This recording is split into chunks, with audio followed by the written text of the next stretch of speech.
ఈరోజే విజయ ఏకాదశి. ప్రతి సంవత్సరం మాఘమాసంలో బహుళ పక్షంలో వచ్చే ఏకాదశిని విజయ ఏకాదశి అని పిలుస్తారు. దీనికి విజయ ఏకాదశి అనే పేరు ఎందుకు వచ్చింది అంటే, ఈ రోజున ఏ పని ప్రారంభించినా ఆ పనిలో ఖచ్చితంగా విజయమే వరిస్తుంది. పైగా ఈ సంవత్సరం అంటే 2026వ సంవత్సరం శుక్రవారంతో కలిసి వచ్చింది. శ్రీరామచంద్రమూర్తి విష్ణుమూర్తి అవతారమైనా కూడా ఆయన సీతాన్వేషణలో రావణుడి మీద విజయం సాధించేందుకు ఈ ఏకాదశి వ్రతం చేశారని పండితులు చెబుతున్నారు. మరి ఇంతటి విశిష్టమైన రోజు ఈ కథలను విన్నా, చదివినా, చెప్పినా, వినిపించినా జన్మల పాపాలు తొలగి కోటి జన్మల పుణ్యం వస్తుంది, సకల శుభాలు కలుగుతాయి. మరి ఆ కథలేంటో ఇప్పుడు ఈ వీడియోలో తెలుసుకుందాం. ప్రతి సంవత్సరం మాఘమాసంలో బహుళ ఏకాదశిని విజయ ఏకాదశిగా భక్తి శ్రద్ధలతో శ్రీ మహావిష్ణువును ఆరాధించి ఉపవాస దీక్షను తీసుకుంటారు హిందువులు. ఈ విజయ ఏకాదశి సమస్త పాపాలను హరించి పుణ్యాలను ఇచ్చే మహిమాన్వితమైన రోజు. మాఘ పురాణంలోని ఏకాదశి మహత్యాన్ని తెలిపే ఈ విశేషమైన కథను వింటే చాలు జన్మల పాపాలు తొలగి కోటి జన్మల పుణ్యం కలుగుతుంది. లక్ష్మీనారాయణల శివపార్వతుల అనుగ్రహం మీకు కలుగుతుంది. మరి ఆ కథ ఏంటో ఇప్పుడు ఈ వీడియోలో తెలుసుకుందాం.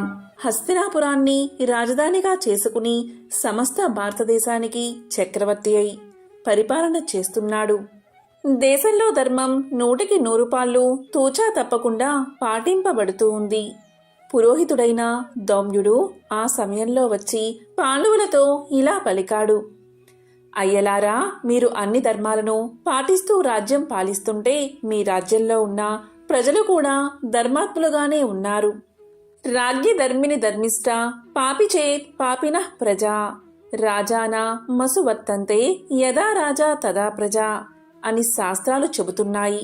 రాజు ధర్మాత్ముడైతే ప్రజలు కూడా ధర్మాత్ములు అవుతారు. రాజు పాపం చేసేవాడైతే ప్రజలు కూడా పాపాత్ములు అవుతారు. ఎప్పుడూ ప్రజలు రాజు ఎలా ఉంటే అలాగే ఉంటారు. ఈ విషయాన్ని గ్రహించి ఓ ధర్మరాజా, నీవు చేసే ధర్మ పరిపాలనను దేవతలు కూడా మెచ్చుకుంటున్నారు.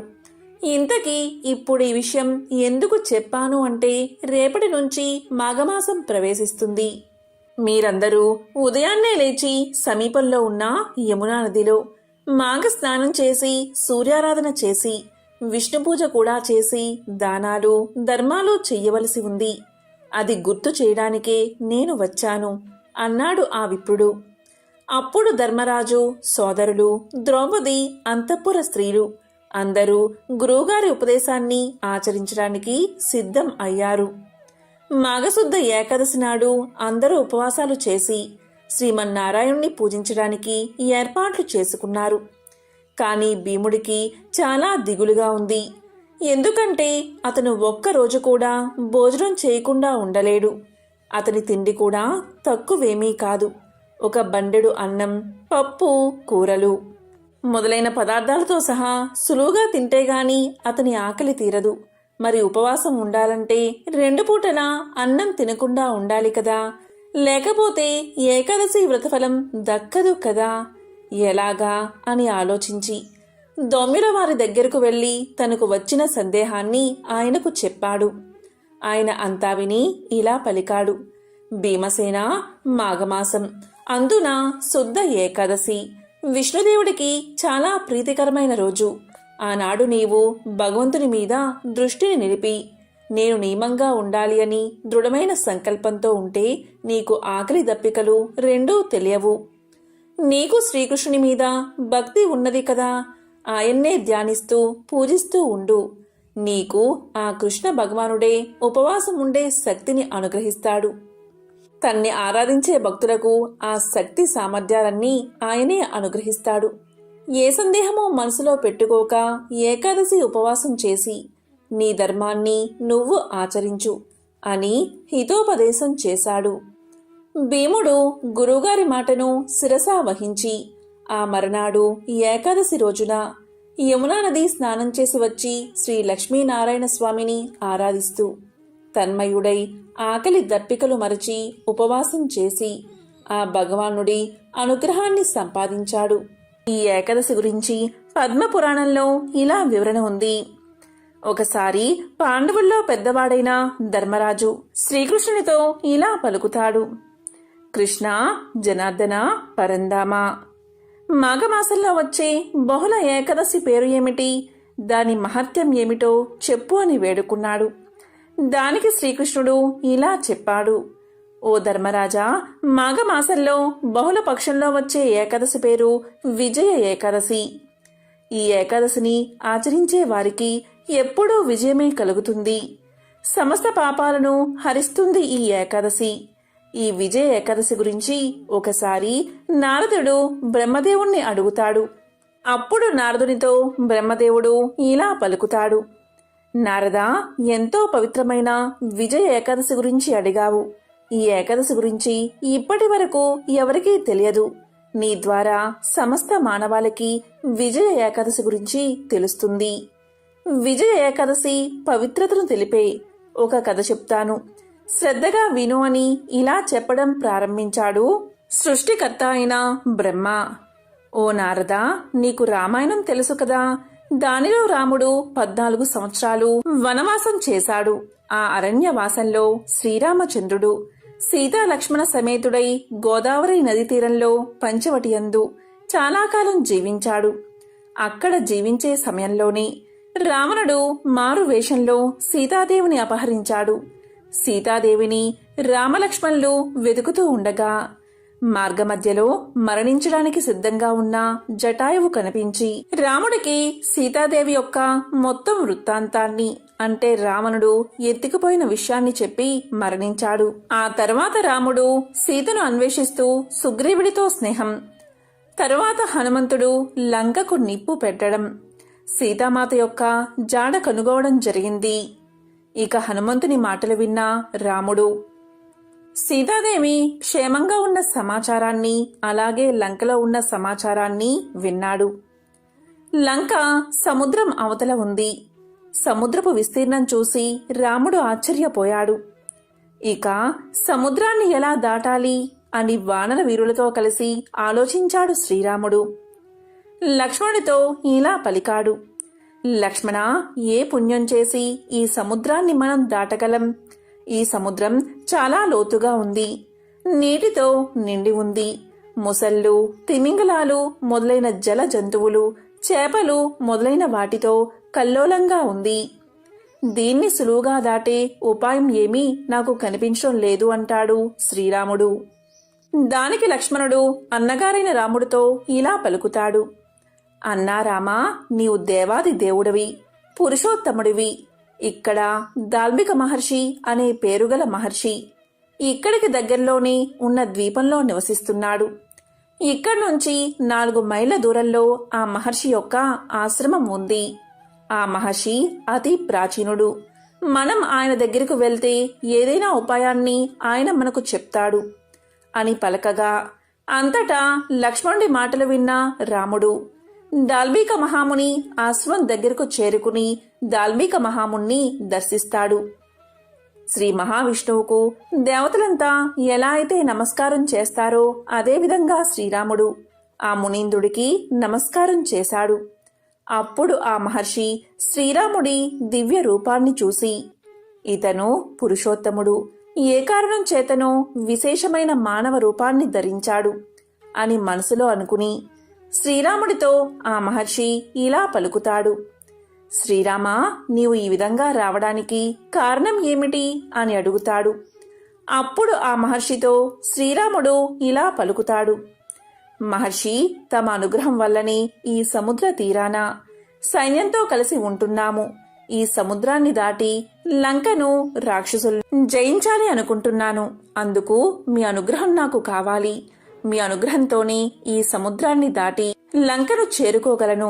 కాబట్టి ఈ సముద్రాన్ని దాటే ఉపాయం చెప్పండి అని వేడుకున్నాడు శ్రీరాముడు. శ్రీరాముడి మాటలు విన్న మహర్షి శ్రీరాముడితో ఇలా పలికాడు: రామా, వ్రతాలంటిలోకి ఉత్తమమైన వ్రతాన్ని నీకు ఉపదేశిస్తాను. ఆ వ్రతాన్ని నీవు ఆచరిస్తే నీకు త్వరగా విజయం లభిస్తుంది. నీవు లంకను జయిస్తావు. నీవు రాక్షసులను సంహరిస్తావు. గొప్ప కీర్తిని పొందుతావు. కాబట్టి ఏకాగ్రమైన మనసుతో శ్రద్ధగా ఈ వ్రతాన్ని ఆచరించు రామా. ఆ వ్రతం గురించి చెప్తాను, శ్రద్ధగా విను అంటూ మహర్షి ఇలా చెప్పడం ప్రారంభించాడు. శ్రీరామ, మాఘమాసం బహుళ పక్షంలో వచ్చే ఏకాదశికే విజయ ఏకాదశి అనే పేరు. ఈ విజయ ఏకాదశి వ్రతాన్ని నీవు ఆచరిస్తే నీకు విజయం తప్పక లభిస్తుంది. నీవు వానరులతో కలిసి సముద్రాన్ని దాటగలవు. కాబట్టి రామా, నేను చెప్పిన ప్రకారం నీవు సకల సేనా నాయకులతో పట్టుదలతో శ్రద్ధగా ఈ విజయ ఏకాదశి వ్రతాన్ని ఆచరించు. నీకు తప్పకుండా విజయం లభిస్తుంది అని చెప్పాడు మహర్షి. దీంతో శ్రీరామచంద్రుడు మహర్షి చెప్పినట్లు యథావిధిగా వానర సైన్యంతో కలిసి విజయ ఏకాదశి వ్రతాన్ని ఆచరించాడు.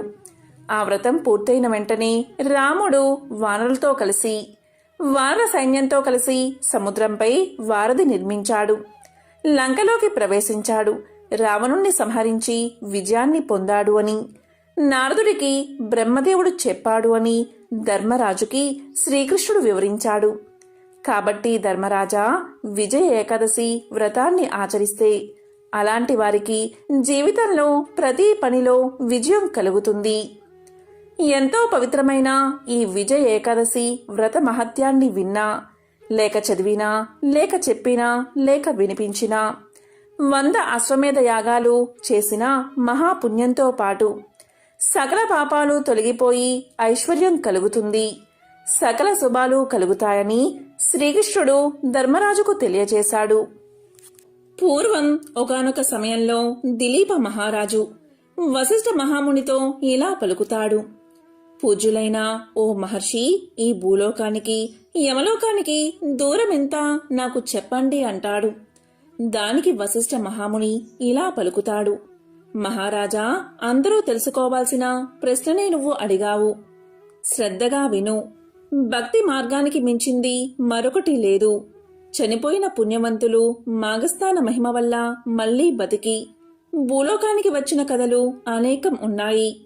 దీనికి సంబంధించిన ఒక పవిత్ర కథను నీకు చెప్తాను. శ్రద్ధగా విను. ఇది విన్నంతనే సకల పాపాలు తొలగిపోతాయి. ఆ కథ ఏంటి అంటే, ఒకానొకప్పుడు పుష్కరుడు అనే బ్రాహ్మణుడు ఉండేవాడు. అతను కూడా యమదూతల చేత యమలోకానికి వెళ్లి తిరిగి భూలోకానికి వచ్చాడు. అతని వృత్తాంతం చాలా విచిత్రంగా ఉంటుంది. దీన్ని నువ్వు విని ఇంకొకరికి చెప్పినా చాలు, ఎంతో పుణ్యం కలుగుతుంది. పూర్వకాలంలో పుష్కరుడు అనే ఒక బ్రాహ్మణుడు మంచి జ్ఞానవంతుడు, సకల జీవులయందు దయ కలిగినవాడు. పరోపకారం చేయడమే తన ప్రధాన ధ్యేయం. అతను ప్రతి మాఘమాసంలో నదీ స్నానం, దానం, జపం మొదలైన పుణ్య కార్యక్రమాలు తప్పకుండా చేసేవాడు. మాఘమాసంలో సదా భగవంతుడి నామ సంకీర్తనలు పాడుతూ భోజనాలు చేస్తూ జీవితాన్ని భక్తి భావంతో గడిపే పరమ భక్తుడు. ఒకరోజు యముడు పుష్కరుడి ప్రాణాలు తీసుకుని రమ్మని తన భటులకు చెప్పాడు. ఇక యమభటులు వెంటనే భూలోకానికి వచ్చి ఆ పుష్కరుడి ప్రాణాలు తీసి యముడి వద్ద నిలబెట్టారు. ఆ సమయంలో యముడు చిత్రగుప్తుడితో దీర్ఘ ఆలోచనలో ఉన్నాడు. ఇక యమభటులు తీసుకువచ్చిన పుష్కరుని వైపు యముడు చూడగా పుష్కరుడు బ్రహ్మ తేజస్సుతో ప్రకాశిస్తున్నాడు. ఇక యమధర్మరాజుకు ఎంతో భయం ఆవరించినట్లు అయింది. వెంటనే తన పక్కన ఉన్న ఆసనంపై పుష్కరుణ్ణి కూర్చోమని చెప్పాడు. ఇక యమభటుల వైపు కోపంగా చూసి ఇలా పలికాడు. ఓరి యమభటులారా, పుష్కరుడు అనే పేరుగలవాడు ఆ గ్రామమునందు మరి ఒకడు ఉన్నాడు. వాణ్ణి తీసుకురాకుండా ఈ ఉత్తముణ్ణి ఎందుకు తీసుకువచ్చారు అని బిగ్గరగా అరిచాడు. దానికి యమభటులు గడగడలాడిపోయారు. ఇక యమధర్మరాజు పుష్కరుడి వైపు చూసి నమస్కారం చేసి జరిగిన పొరపాటుకు క్షమించమని కోరి భూలోకానికి వెళ్ళండి అని చెప్పాడు. జరిగిన పొరపాటుకు పుష్కరుడు కూడా విచారించి ఇలా పలికాడు. ఓ యమధర్మరాజా, ఎలాగో యమలోకం వచ్చాను. ఈ యమలోకం ఒకసారి చూడాలని నాకు కోరికగా ఉంది. యమలోకాన్ని చూసి వెళ్ళిపోతాను అన్నాడు. దానికి యమధర్మరాజు పుష్కరుడికి అనుమతి ఇచ్చాడు. ఇక పుష్కరుడు నలుదిక్కులకు పోయి నరకంలో మనుషులు పడుతున్న నరకబాధలు చూడసాగాడు. జీవులు వారు చేసిన పనులు బట్టి అనేక విధాల శిక్షలను అనుభవించడం పుష్కరుడు తన కనులారా చూశాడు. ప్రతి పాపిని ఎర్రగా కాల్చిన ఇనుప స్తంభానికి కట్టి కౌగిలించుకునేలా చేశారు. కొంతమంది పాపులను సలసలా కాగే నూనెలో పడేశారు. మరికొంతమంది పాపులను విష కీటకాలు ఉన్న బావిలో పడేశారు. ఆ పురుగులు ఆ మనుషుల శరీరాలను తెంచుతూ ఉంటే వారు ఆ బాధలు తట్టుకోలేక ఆర్తనాదాలు చేస్తున్నారు. ఆ అరుపులు చాలా భయంకరంగా ఉన్నాయి. మరికొంతమంది పాపులను తలకిందులుగా వేలాడకట్టి కింద మంట పెడుతున్నారు. మరికొంతమంది పాపులను శూలాలతో పొడిచి చిత్రహింసలు చేస్తున్నారు. మరికొంతమందిని అడ్డంగాను నిలువుగాను ఏటవాలగాను రంపాలతో కోస్తున్నారు. ఆ నరక బాధలు చూసి పుష్కరుడికి ఎంతో భయం వేసింది. ఆ భయం తొలగిపోవడానికి హరినామస్మరణ బిగ్గరగా చేయసాగాడు. ఆ పాపులు ఈ నామస్మరణ విన్న వెంటనే తమ తమ పాపాలను పోగొట్టుకుంటున్నారు. ఇక యమలోకమంతా చూసిన పుష్కరుడు తిరిగి భూలోకానికి వచ్చాడు. పాపులు అనుభవిస్తున్న నరక బాధలను చూసి రావడం వల్ల పుష్కరుడు మరింత జ్ఞానంతో దేవుణ్ణి స్మరిస్తున్నాడు. ఇక భూలోకానికి వచ్చిన పుష్కరుడు తన మనసులో ఇలా అనుకున్నాడు. ఈ నరక బాధలన్నిటి నుండి మానవుడు బయటపడాలి అంటే ఒకే ఒక్క ఉపాయం ఉన్నది. అది ఏంటి అంటే ప్రతి మానవుడు మాఘమాసంలో నదీ స్నానం చేయడం, తనకు తోచిన దాన ధర్మాలు చేయడం. ఇటువంటి పుణ్య కార్యక్రమాలు చేస్తే పాపాలన్నీ పటాపంచులు అవుతాయి. అంతేకాదు చివరన ముక్తి కలుగుతుంది, స్వర్గలోక ప్రాప్తి కలుగుతుంది అనుకుని పుష్కరుడు మాఘమాసంలో స్నానాలు, దైవారాధన విడవకుండా చేయడం కొనసాగించాడు. ఇలా చేసి ఎంతో పుణ్యాన్ని సంపాదించుకున్నాడు. కాబట్టి దిలీప మహారాజా ఈ విధంగా కొంతమంది పుణ్యాత్ములు యమలోకానికి వెళ్లి తిరిగి వచ్చినవారు ఉన్నారు అని వశిష్ఠ మహాముని దిలీప మహారాజుకు తెలియచేశాడు. కాబట్టి ఎంతో విశేషమైన మాఘ పురాణంలోని ఈ పవిత్ర కథను విన్నా, చదివినా, చెప్పినా, వినిపించినా జన్మల పాపాలు తొలగి కోటి జన్మల పుణ్యం వస్తుంది. సకల శుభాలు కలుగుతాయి. స్వర్గలోక ప్రాప్తి కలుగుతుంది. అష్టైశ్వర్యాలు, భోగ భాగ్యాలు కలుగుతాయి. మరి ఎంతో విశేషమైన ఈరోజు మాఘ పురాణంలోని ఒక విశిష్టమైన కథను ఇప్పుడు ఈ వీడియోలో తెలుసుకుందాం. పార్వతీదేవికి పరమేశ్వరుడు మాఘస్నాన మహత్యం గురించి ఇంకొక కథను ఇలా చెప్పాడు. గౌరీదేవి ఇష్టం ఉండి చేసినా, యథాలాభంగా ఇష్టం లేకుండా చేసినా మాఘమాస స్నానం మంచి ఫలితాన్ని ఇస్తుంది. కాబట్టి మాఘమాస స్నానం వ్రతం మానకుండా అందరూ చేయవలసిందే. చాలా కాలానికి పూర్వం దక్షిణ దేశంలో వసంతపురం అనే నగరం ఉండేది. ఆ నగరంలో సువర్ణ శ్రేష్ఠి అనే కోమటి ఒకడు ఉండేవాడు. అతను పరమలోభి. పిల్లికి బిచ్చం పెట్టేవాడు కాదు. ఎంగిలి చేతితో కాకిని కూడా కొట్టేవాడు కాదు. తండ్రి తాతలు సంపాదించిన ఆస్తిపాస్తులు చాలానే ఉన్నా ఇంకా సంపాదించాలని తాపత్రయపడేవాడు. వడ్డీలకు వడ్డీలు కట్టి పేదవారిని పీడించుకుని తింటూ ఉండేవాడు. తాకట్టు వస్తువులు ఎన్నిటినో పోగు చేసి ఇల్లు నిండబెట్టేవాడు. పొలాల మీద తనఖా, అప్పులిచ్చి వాటిని వసూలు చేసుకునేందుకు న్యాయస్థానాల మెట్లు ఎక్కేవాడు. చెట్ల కాయలు, పళ్ళు, కూరగాయలు ఒకటేమిటి అమ్మడానికి వీలైన వస్తువులంటిని అమ్మి సొమ్ము చేసుకునేవాడు.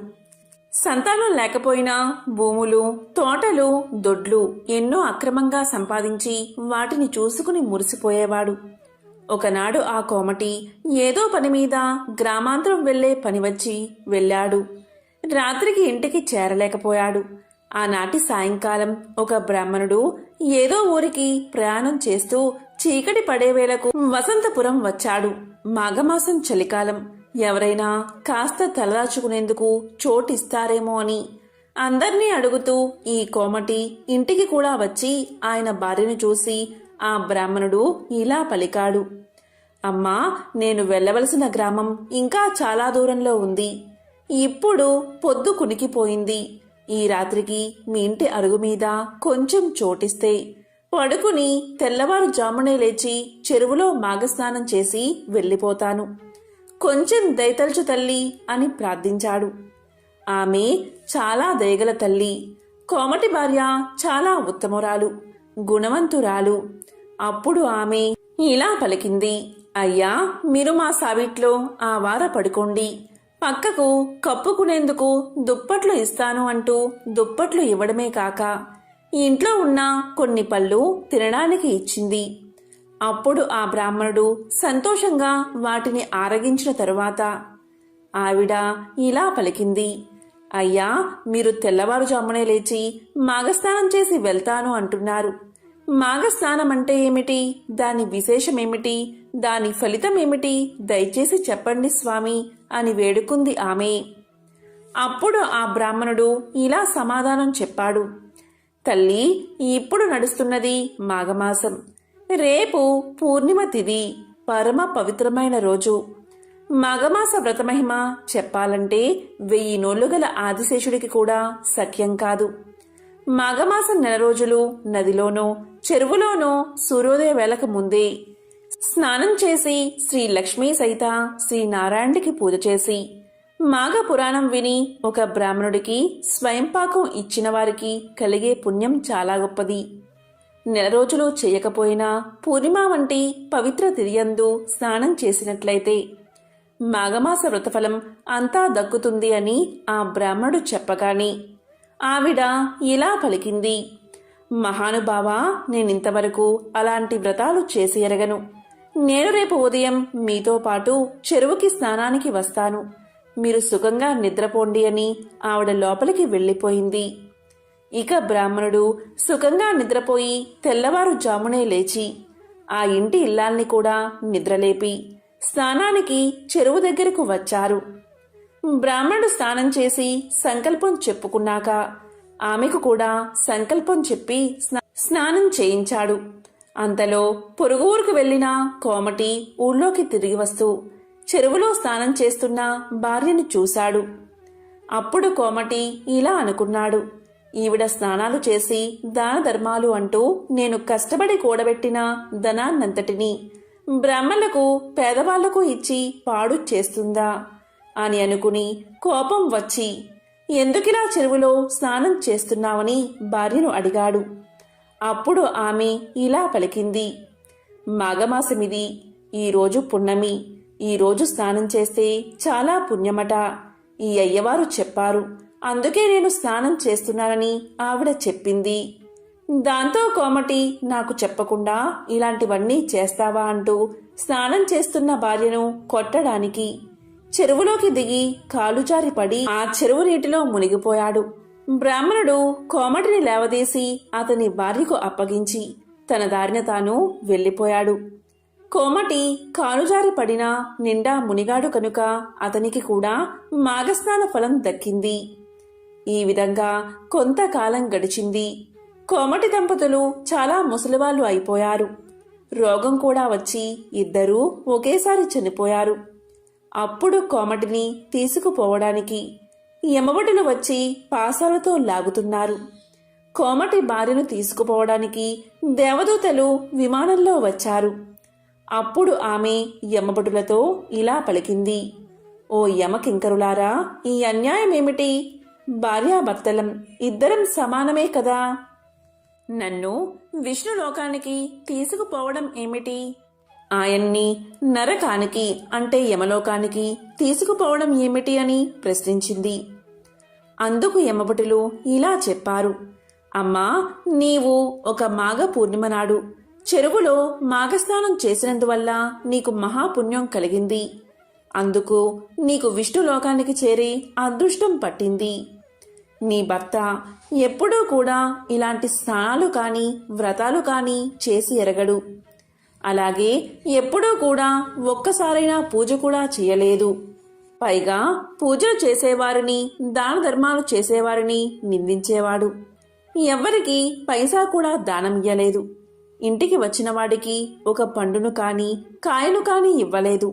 ఇలాంటి పాపాత్ముణ్ణి తీసుకురమ్మని మా యమధర్మరాజు గారు మమ్మల్ని ఆజ్ఞాపించారు.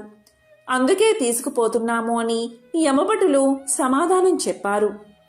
అప్పుడు కోమటి భార్య మళ్ళీ ఇలా పలికింది, అయ్యలారా, నేను పూర్ణిమ నాడు స్నానం చేస్తూ ఉండగా నన్ను కొట్టడానికని చెరువులో దిగి కాలుజారి పడ్డ నా భర్త నీళ్ళల్లో మునిగాడు కదా, అతనికి మాత్రం మాఘస్నాన ఫలం దక్కదా?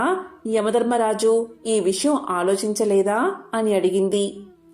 అప్పుడు యమభటులు ధర్మ సందేహంలో పడ్డారు. అతన్ని యమలోకానికి తీసుకుపోయి యమధర్మరాజు ముందు నిలబెట్టి యమభటులు ఇలా అన్నారు. దేవా, ఈ కోమటి భార్య వేసిన ప్రశ్నకు తామే సమాధానం చెప్పాలని కోరారు. అప్పుడు యమధర్మరాజు అతని సంగతి చక్కగా విచారించి, ఇతను మాఘ పూర్ణిమ నాడు అసంకల్పితంగా అయినా సరే చెరువులో మాఘస్నానం చేసినందుకు ఇతడి పాపాలన్నీ తొలగిపోయాయి. కనుక ఇతన్ని దేవ విమానం ఎక్కించి విష్ణులోకానికి పంపించండి అని భటులను ఆజ్ఞాపించాడు యమధర్మరాజు. దీంతో యమభటులు కోమటిని విమానమెక్కించి విష్ణులోకానికి తీసుకుపోయి విడిచిపెట్టారు. ఈ విధంగా పరమ పాపాత్ములు కూడా మాఘస్నానంతో పవిత్రులు అవుతారు అని పరమేశ్వరుడు పార్వతికి మాఘస్నాన మహిమను వివరించి చెప్పాడు. పూర్వం ఒకానొకప్పుడు గౌతమ మహాముని శిష్యులతో తీర్థయాత్రలకు బయలుదేరాడు. కృష్ణానదీ తీరాన్ని చేరేటప్పటికి మాఘమాసం వచ్చింది. ఆయన ఆ నదీ తీరంలోనే మాఘమాస వ్రతాన్ని చెయ్యాలని నిశ్చయించుకుని ఒక అశ్వత్థ వృక్షం కింద, అంటే రావి చెట్టు కింద నివాసాన్ని ఏర్పాటు చేసుకున్నాడు. మాఘశుద్ధ సప్తమి ఆదివారం వచ్చింది. ఆ రోజు ఆయన అశ్వత్థ వృక్షం కిందకి చేరి మూలతో బ్రహ్మ రూపాయ, మధ్యతో విష్ణు రూపిణే, అగ్రత శివరూపాయ, వృక్ష రాజాయతే నమః అని నమస్కారం చేసి శ్రీ లక్ష్మీనారాయణ స్వామి పూజకు పైన చెప్పిన విధంగా మండపాన్ని ఏర్పాటు చేసి పూజ ఆరంభించాడు. అప్పుడు అక్కడికి ఒక కుక్క వచ్చి మండపానికి ఎదురుగా కూర్చున్నది. శిష్యులు దాన్ని దండాలతో కొట్టి తరిమారు. అది ఒక్క ప్రదక్షిణం చేసి వచ్చి తిరిగి అక్కడే కూర్చుంది. శిష్యులు మళ్లీ మళ్లీ దాన్ని తరిమారు. కాని అది ఇంకో 2 ప్రదక్షిణలు చేసి వచ్చి 3వ ప్రదక్షిణం పూర్తి కాగానే కుక్క ఒక రాజుగా మారిపోయింది. ఆ రాజు గౌతమ ముని దగ్గరకు వచ్చి నమస్కారం చేశాడు. ఆయన, రాజా, నువ్వెవరు? నువ్విలా కుక్క రూపంలో తిరగడానికి కారణం ఏమిటి? నీ వృత్తాంతం చెప్పు అని అడిగాడు. అప్పుడా రాజు ఇలా సమాధానం చెప్పాడు. మునీశ్వరా, నేను కళింగ దేశపు రాజును, చంద్రవంశంలో పుట్టినవాడను. నా నామధేయము జయచంద్రుడు. నేను సకల విద్యా పారంగతుడనై నా దేశ ప్రజల్ని ధర్మం ప్రకారం పరిపాలిస్తూ ఉండేవాణ్ణి. ఎన్నో యజ్ఞాలు చేశాను. గో, భూ, హిరణ్య తిలాది దశదానాలను ఎన్నోసార్లు చేశాను. వేసవి కాలంలో చల్లని పందిళ్లు వేయించి చలివేంద్రాలు పెట్టించాను. సత్రవులు కట్టించి బాటసారులకు అన్నదానాలు చేశాను. చెరువులు తవ్వించి వ్యవసాయానికి, స్నానపానాలకు నీటి కొరత లేకుండా చేశాను. అతిథులను, అభ్యాగతులను ఆదరించాను. అయినా నేను అహంకారంతో ఒక అపచారం చేశాను. దానివల్లే నాకీ సునక జన్మ వచ్చింది. ఆ విషయం చెబుతాను వినండి. ఒకనాడు ఒక మునీంద్రుడు నా దగ్గరకు వచ్చి ఇలా అన్నాడు. నేనొక యజ్ఞం తలపెట్టాను. దానికి చాలా ధనం, అనేక సంభారాలు కావాలి. అందుకోసం మిమ్మల్ని ధనం అడగడానికి వచ్చానని చెప్పాడు. నేను ఆయనకు సమస్త మర్యాదలు చేసి అలాగే ఇస్తాను అన్నాను. ఆయన సంతోషించి ఇలా పలికాడు. రాజా, ధార్మికుడువైన నీకు కొన్ని ధర్మ సూక్ష్మాలు వివరంగా చెబుతాను, విను. ప్రతి సంవత్సరం మాఘమాసంలో, అంటే సూర్యుడు మకర రాశిలో ఉన్నప్పుడు ఉదయం స్నానం, దేవతారాధన, దాన ధర్మాలు, మాఘ పురాణ శ్రవణం చేసిన వారికి 1000 అశ్వమేధ యాగాలు చేసిన ఫలితం వస్తుంది. అందులోనూ మాఘశుద్ధ సప్తమి, దశమి, ఏకాదశి, పూర్ణిమ, బహుళ ఏకాదశి, కృష్ణ చతుర్దశి అంటే మహాశివరాత్రి, అమావాస్య ఈ మాసంలో వచ్చే ప్రతి ఆదివారము కూడా పరమ పవిత్రమైనది. ఈ తిథుల్లో శ్రీ లక్ష్మీనారాయణ్ణి, పార్వతీ పరమేశ్వరులను యథాశక్తిగా పూజించిన వారికి కలిగే పుణ్యం ఇంత అని చెప్పడానికి సాధ్యం కాదు. బ్రాహ్మణులే కాక ఇతర జాతులు వారెవరైనా సరే ఈ మాఘమాస వ్రతాన్ని చేస్తే వారికి కూడా ఉత్తమ గతులు కలుగుతాయి అని చెప్పగా నేను అతని మాటలను తేలికగా కొట్టి పారేసి, అయ్యా మునివర్యా, మీరు చెప్పిన ధర్మాలన్నీ నాకు తెలుసు. నేను చేసిన యజ్ఞ యాగాది పుణ్య కార్యాల ముందు ఈ మాఘమాస వ్రతమెంత? మీరు చెప్పిన విషయంలో యథార్థం ఉందన్న సంగతి నాకు తెలుసు. కాని అవి సామాన్యులైన వారికి కాని నా వంటి ధర్మకార్యాలు చేసేవాడికి కాదు. దయచేసి ఇటువంటి ప్రస్తావన ఇంకా చాలించి నేను ఇచ్చే ధనం తీసుకువెళ్లి యజ్ఞం పూర్తి చేసుకోండి అని గర్వంగా మాట్లాడాను. ఆయనకు కోపం వచ్చి నేనిచ్చిన ధనాన్ని తృణప్రాయంగా విడిచిపెట్టి వెళ్లిపోయాడు. అలా వెళ్లిపోతూ ఉంటే ఆయన్ని ఆపి బతిమాలి ధనాన్ని ఇచ్చి పంపించాను. కాలక్రమేణా నేను మరణించాను. కాని ఈ మాఘమాస వ్రతాన్ని బ్రాహ్మణుణ్ణి అవమానపరిచినందుకు నాకు తరువాత 7 సార్లు కుక్క జన్మ ఎత్తవలసి వచ్చింది. ఇప్పుడు మీరు చేసిన ఈ మాఘవ్రతం చూసినందువల్ల ఈ దేవుడికి, అశ్వత్థ నారాయణుడికి, మహాత్ములైన మీకు 3 సార్లు ప్రదక్షిణ నమస్కారాలు చేసినందువల్ల నాకు పూర్వజన్మ జ్ఞానం, పూర్వపు రాజరూపము లభించాయి. అయితే కుక్క జన్మలో ఉన్న నాకు పూర్వస్మృతి ఎలా కలిగిందో చాలా ఆశ్చర్యంగా ఉంది. దానికి కారణమేమిటో నాకు వివరించండి అని అడగ్గా గౌతమ ముని ఇలా చెప్పసాగాడు.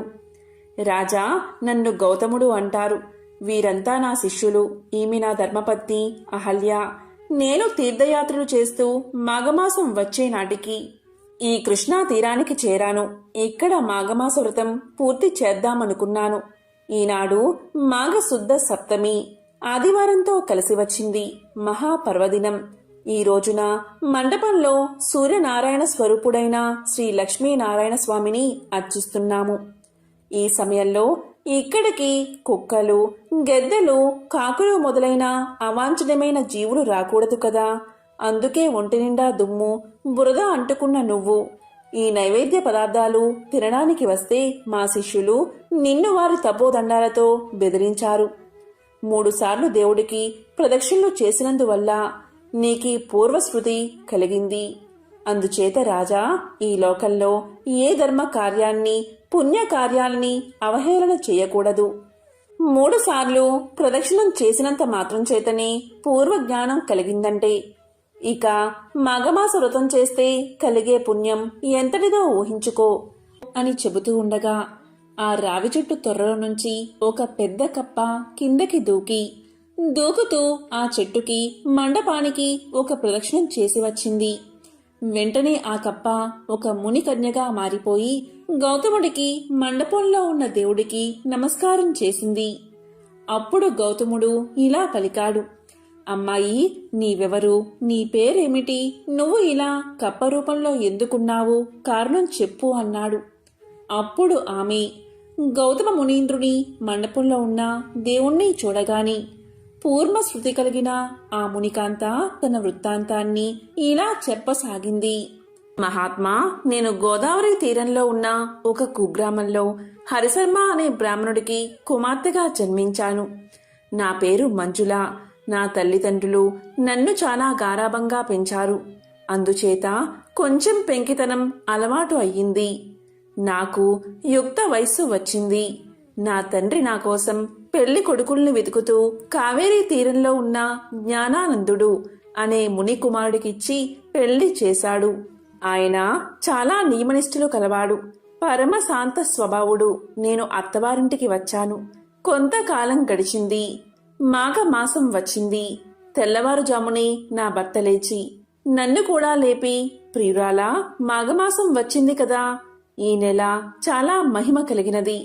నేను నా చిన్ననాటి నుంచి ఏ సంవత్సరమూ వదలకుండా ఈ మాఘ స్నానాలు, వ్రతాలు చేస్తున్నాను. ఈసారి నుంచి నువ్వు కూడా ఉన్నావు కనుక నాతో వచ్చి ఉదయాన్నే ఈ కావేరీ నదిలో స్నానం చెయ్యి. శతం విహాయ భోక్తవ్యం, సహస్రం స్నానమాచరేత్, లక్ష్యం విహాయ దాతవ్యం, కోటిం త్వక్త్వా జపం చరేత్ అని శాస్త్రవచనం. విస్తరిలో భోజనం చేసేటప్పుడు 100 మెతుకుల పాటి అన్నం విస్తరి చివర వదిలిపెట్టి లేవాలి. సహస్రకిరణుడైన సూర్యుడు ఉదయించక ముందే నదిలో స్నానం చెయ్యాలి. యాచకుడి ఆకలిని గుర్తించి వాడు ఎలాంటి వాడైనా అన్నం పెట్టాలి.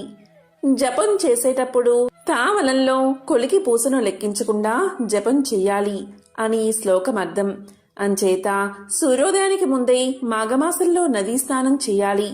స్నానమైన తర్వాత సూర్యనారాయణమూర్తికి నమస్కారం చేసి వీలైతే నదీ తీరంలోనో లేదా ఇంట్లోనో శ్రీ లక్ష్మీనారాయణ పూజ చెయ్యాలి. తులసి తీర్థం పుచ్చుకుని మాఘపురాణం వినాలి. ఇలా మాఘమాస వ్రతం చేస్తే మహాపుణ్యం కలుగుతుందని చెప్పాడు. నేను నాకున్న సహజమైన పెంకితనం చేత ఆయన మీద చిరాకుపడి మాఘమాస వ్రతాన్ని ఆయన్ను చాలా తీవ్రంగా దూషించాను. అంత శాంతమూర్తి అయిన ఆయనకు వ్రతాన్ని నిందించగానే చాలా కోపం వచ్చి ఇలా పలికాడు. మూర్ఖురాలా, నా ఇంటికి వచ్చి గృహస్థ ధర్మానంటిని నాతో పాటు పాటించి నా వంశాన్ని ఉద్ధరిస్తావని నిన్ను పెళ్లి చేసుకుని తెచ్చుకున్నాను. నువ్వింత దైవ ధర్మద్వేషం కలదానివని నాకు తెలియదు. మాఘమాస వ్రతం నీకంత నీచంగా కనిపించిందా? ఇంక నువ్వు నాతో ఉండడానికి పనికిరావు. నా మాటకు ఎదురు చెప్పి వ్రతనింద చేసినందుకు కృష్ణా తీరంలో ఉన్న ఒక మర్రి చెట్టు త్వరలో పెద్ద కప్పవై పడి ఉండు అని నన్ను శపించాడు. అప్పుడు నేను భయంతో వణికిపోతూ ఆయన పాదాల మీద పడి, నేను చేసిన అపచారాన్ని మన్నించండి, తిరిగి నాకు శాప విమోచనం ఎప్పుడవుతుందో దయచేసి చెప్పండి అని ప్రార్థించాను. అప్పుడు ఆయన నా మీద దయతలచి గౌతమ మహాముని తీర్థయాత్రలు చేస్తూ కృష్ణా తీరానికి వచ్చి కృష్ణానదిలో స్నానం చేసి అక్కడ నువ్వు ఉన్న రావి చెట్టు కింద కూర్చుని శ్రీ లక్ష్మీనారాయణ పూజ చేస్తాడు. ఆ మహాముని పూజను చూసిన ప్రభావం చేత నీకు మళ్ళీ మానవ రూపం వస్తుంది అని శాప విముక్తిని అనుగ్రహించాడు. ఆనాటి నుంచి ఈ రావి చెట్టు దగ్గరకు వచ్చి ఈ తొర్రలోనే ఉండి మీ రాక కోసం ఎదురు చూస్తూ ఉన్నాను. ఎన్నాళ్ళీ కప్ప రూపంలో ఉన్నానో నాకు తెలియదు. ఈనాటికి తమ దర్శనం వల్ల తిరిగి మానవ రూపం వచ్చింది అంటూ మునికి నమస్కారం చేసింది ఆమె. అప్పుడు గౌతమముని ఇలా పలికారు. అమ్మాయి, నీకు ఈ శాపం తగిలి 1000 ఏళ్లు అయ్యింది. చాలా కష్టాలు పడి బతికావు. నీ భర్త మళ్ళీ పెళ్లి మాట తలపెట్టక చాలా కాలం మహా తపస్సు చేసి చివరికి విష్ణులోకానికి చేరుకున్నాడు. నువ్వు నీ భర్త మాటలు వింటే ఇన్ని కష్టాలు వచ్చి ఉండేవి కావు కదా. మాఘమాస వ్రతాన్ని ఎవరూ నిర్లక్ష్యం చేయకూడదు. నీ భర్త నీ వలన తాను సుఖపడి వంశాభివృద్ధి చేసుకుని తరించాలి అనుకున్నాడు. కాని అతని ఆశలన్నీ అడియాసలు అయ్యాయి. నీ మూర్ఖత్వాన్ని సహించలేక అతను శపించాడు. మాఘమాసంలో ఉదయం స్నానం చేయమని నీ భర్త చెప్పాడు కాని నీవు కాదన్నావు. అందుకే నీటి స్పర్శ కూడా తగలని తొర్రలో పడి ఉండమని శపించాడు. నీకు శాపం తీరే సమయం వచ్చింది కనుక నా ఎదుట నిలబడ్డావు. పూజాధికారిని చూశావు. తిరిగి మానవ రూపాన్ని పొందావు. ఇది మాఘమాసం కాబట్టి మాఘవ్రతాన్ని చెయ్యి. అనంతమైన పుణ్యం లభిస్తుంది. వెంటనే కృష్ణానదిలో స్నానం చేసిరా. ఎవరైనా తెలిసి కాని తెలియక కాని మాఘశుద్ధ సప్తమి, దశమి, ఏకాదశి, పూర్ణిమ, బహుళ ఏకాదశి, చతుర్దశి ఈ తిథుల్లో నదీ స్నానం, పూజా పునస్కారాదులు చేస్తే విష్ణులోకం సంప్రాప్తిస్తుంది. నువ్వు కూడా ఈ వ్రతం చేసి వైకుంఠధామంలో ఉన్న నీ భర్తను తిరిగి కలుసుకో అని బోధించగా ముని చెప్పిన మాటలను అక్షరాలా పాటించి మాఘవ్రతం చేసి వైకుంఠానికి చేరి అక్కడ విష్ణు సాన్నిధ్యంలో తన భర్తను కలుసుకుని ఆనందించింది ఆమె. సప్త మహర్షులలో అత్రి మహాముని ఒకడు. ఆయన భార్య అనసూయ మహాపతివ్రత. ఆమె త్రిమూర్తులను తన కుమారులుగా జన్మించవలసిందని కోరింది. వారు ఆమె కోరికను మన్నించి తమ 3 అంశలను రాశిగా చేసి ఆమె గర్భంలో ప్రవేశించారు. ఆ త్రిమూర్తుల అంశలతో అనసూయ అత్రి దంపతులకు కుమారుడిగా జన్మించారు. ఆ పుట్టిన కుమారుణ్ణి చూసి ఆ దంపతులు సంతోషించి దత్తుడు అని పేరు పెట్టుకున్నారు. అత్రి కొడుకు కాబట్టి ఆత్రేయుడు, దత్తా ప్లస్ ఆత్రేయుడు దత్తాత్రేయుడు అని ప్రసిద్ధికెక్కాడు ఆ కుమారుడు. ఆయన చాలా మహిమలు కలవాడు. ఆ రోజుల్లో మాహిష్మతి నగరాన్ని కృతవీరుని కొడుకు అర్జునుడు అన్నవాడు పరిపాలిస్తూ ఉండేవాడు. అతడు దత్తాత్రేయుని మహిమను విని ఆయనకు శిష్యుడై చాలా కాలం ఆయన్ని సేవించి చాలా విషయాలు తెలుసుకున్నాడు. ఒకనాడు అతడు దత్తాత్రేయుడికి నమస్కారం చేసి గురుదేవా, మీ సేవ చేసి చాలా విషయాలు మీ వల్ల తెలుసుకున్నాను. మాఘమాస వ్రత మహిమ గురించి కూడా మీ వల్ల తెలుసుకుందామని నాకు కోరికగా ఉంది. దయచేసి దాన్ని నాకు వివరంగా చెప్పండి అని అడిగాడు. దత్తాత్రేయ ముని కార్తవీర్యార్జున్ని చూసి ఇలా పలికాడు. నాయనా, సంవత్సరంలోని మాసాలలో మాఘమాసం కూడా ఉత్తమమైన మాసాల్లో ఒకటి. అది హరిహర బ్రహ్మస్వరూపుడైన శ్రీ సూర్యనారాయణమూర్తికి చాలా ప్రీతికరమైన మాసం. ఈ మాసంలో సూర్యోదయానికి ముందు గంగా, యమున, సరస్వతి, నర్మదా, గోదావరి, కృష్ణ, కావేరి మొదలైన పవిత్రమైన నదుల్లో దేనిలో అయినా స్నానం చేసి శ్రీ సూర్యారాధన కాని, శ్రీ లక్ష్మీనారాయణ పూజను కాని చేసిన వారికి జీవించి ఉన్నాళ్ళు ఆయురారోగ్య ఐశ్వర్యాలు కలగడమే కాకుండా చివరికి విష్ణులోక ప్రాప్తి కూడా కలుగుతుందని శాస్త్రాలు చెబుతున్నాయి. వాటితో పాటు బ్రాహ్మణులకు దాన ధర్మాలు, పురాణ శ్రవణం కూడా చాలా మంచి ఫలితాల్ని ఇస్తాయి. నువ్వు కూడా ఆ మాఘమాస వ్రతం చేసి సత్ఫలితాలు సాధించు అనగా అప్పుడు అర్జునుడు ఇలా పలికాడు. మాఘస్నానం చేసి ఉత్తమగతులు పొందిన వారి చరిత్రలు ఏమైనా ఉంటే చెప్పండి అని అడిగాడు. అప్పుడు దత్తాత్రేయుల వారు అతనికి ఇలా కథ చెప్పడం ప్రారంభించారు. పూర్వం గంగానదికి ఉత్తరపు తీరాన భాగ్యపురం అనే నగరం ఉండేది. ఆ నగరంలో హేమాంబరుడు అనే వర్తకుడు ఒకడు ఉండేవాడు. అతను మహాధనవంతుడు. అతనికి 2 కొడుకులు ఉండేవారు. వారు కూడా తండ్రితో పాటు వ్యాపారం చేసి ఉన్న ధనాన్ని 10 వృద్ధి చేశారు. తండ్రి చనిపోయాక కొడుకులిద్దరూ ఆస్తిని పంచుకుని వ్యాపారాల వైపు కన్నెత్తి కూడా చూడకుండా వ్యసనాల్లో పడిపోయారు. ఇద్దరూ చెరొక ఉంపుడుగత్తెను ఉంచుకుని రోజూ వారితోనూ జూదాలతోనూ కాలక్షేపం చేస్తూ ఉండేవారు. సోదరులలో చిన్నవాడికి ఒక బ్రాహ్మణుడితో చిన్ననాటి నుంచి స్నేహం ఉండేది. ఆ బ్రాహ్మణుడు గంగకు దక్షిణ తీరాన ఉన్న గ్రామంలో నివసించేవాడు. ఆయన వేద శాస్త్రాలు చదువుకున్న పండితుడు.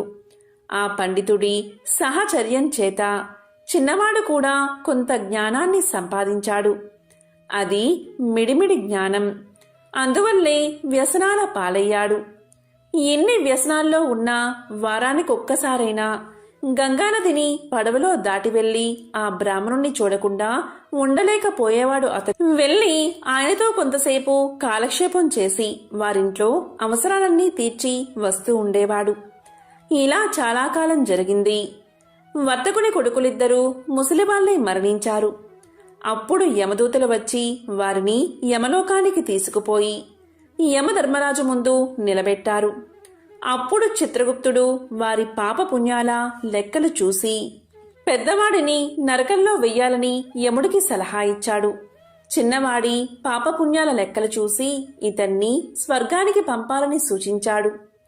అప్పుడు చిన్నవాడు చిత్రగుప్తునితో ఇలా అన్నాడు.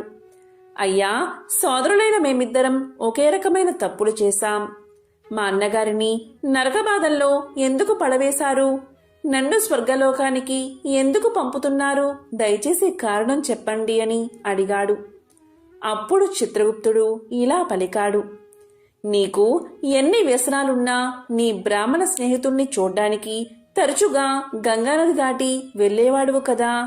మాఘమాసంలో ఆ విధంగా గంగ దాటి వెళ్లేటప్పుడు కెరటాల మీద నుంచి వచ్చే తుంపర్లు గాలికి ఎగిరి నీ మీద పడి నీకు గంగా స్నాన ఫలాన్ని ఇచ్చాయి. అదొక పుణ్యం. నీ బ్రాహ్మణ స్నేహితుడింట్లో కావలసిన సంభారాలన్నీ సమకూర్చి వచ్చేవాడివి కనుక ఒక బ్రాహ్మణ కుటుంబాన్ని పోషించిన పుణ్యం అన్నీ కలిసి నీకు స్వర్గలోక భోగాన్ని కలిగించాయి. నువ్వు వెళ్లి స్వర్గలోక భోగాలు అనుభవించు అని చెప్పగా ఆ కోమటి యముడికి నమస్కారం చేశాడు. అప్పుడు దేవ విమానం వచ్చింది. దానిలో స్వర్గానికి వెళ్లాడు అని దత్తాత్రేయుడు చెప్పగా విని కార్తవీర్యార్జునుడు తాను కూడా మాఘమాస వ్రతం చేయడానికి స్థిర సంకల్పం చేసుకుని గురువుకు నమస్కారం చేసి తన రాజధానికి వెళ్లిపోయాడు. ఎంతో పవిత్రమైన విశేషమైన ఈ కథలను ఈరోజు విన్నా, చదివినా, చెప్పినా, వినిపించినా జన్మల పాపాలు తొలగి కోటి జన్మల పుణ్యం వస్తుంది. ఆ లక్ష్మీనారాయణల సంపూర్ణ అనుగ్రహం మీకు కలుగుతుంది. ఓం శ్రీ మహాలక్ష్మియే నమః. ఓం నమో నారాయణాయ. ఓం నమః శివాయ.